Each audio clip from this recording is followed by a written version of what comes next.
by Stephanie Tweet. So what about prison cultures? What makes them special? You see, prisoners are people with social needs, just like us.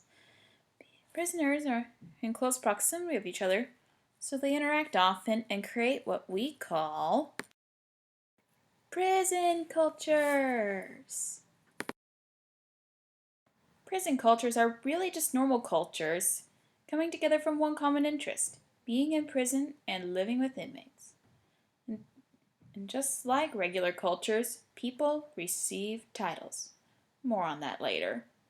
Because living in prison is hard, prison culture can be viewed as a coping mechanism. After all, the most basic of privileges are lost. Gresham Skies, a criminologist who studied the lives of prisoners, stated there were 5 deprivations that define prison life. Liberty, meaning no decisions could be made by inmates at all, leading into deprivation of autonomy, no control over the body whatsoever, deprivation of goods and services, because they were always picked by the guards. Heterosexual relationships, sometimes for years at a time, and security. While prisons themselves are secure, it's for non-inmates. Inmates have to deal with each other. Skies also stated that inmates gave each other argot roles to keep track of inmates' behaviors and tendencies. And as you can see, there are several right here.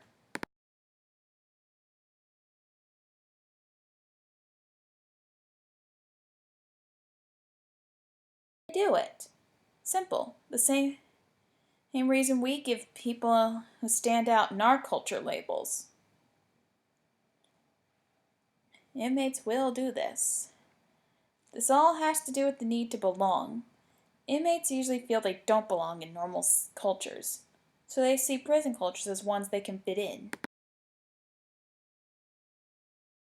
One way prison cultures are different from regular cultures is that no one is actually born into a prison culture. New inmates have to adapt on their own.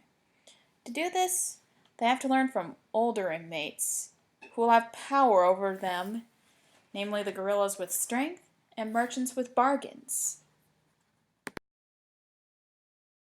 In the documentary Predators and Prey, the longer an inmate's been around, the higher the rank they get because they know more than the new inmates, thus giving them more authority. Eventually, new inmates can adapt to prison culture by getting work or, in Predators and Prey, becoming an assistant to the guard. A new inmate is given this job and it is seen as privilege to older inmates who never got the chance to form a relationship with the guard. This could be either an advantage because there's extra protection for the new inmate, or a disadvantage because the new inmate could be considered a snitch. Prison culture is to be expected when a group of inmates are able to interact. Some will be above others, some will be labeled. And there's a reason beneath it all. It's one common interest. Well, thanks for watching.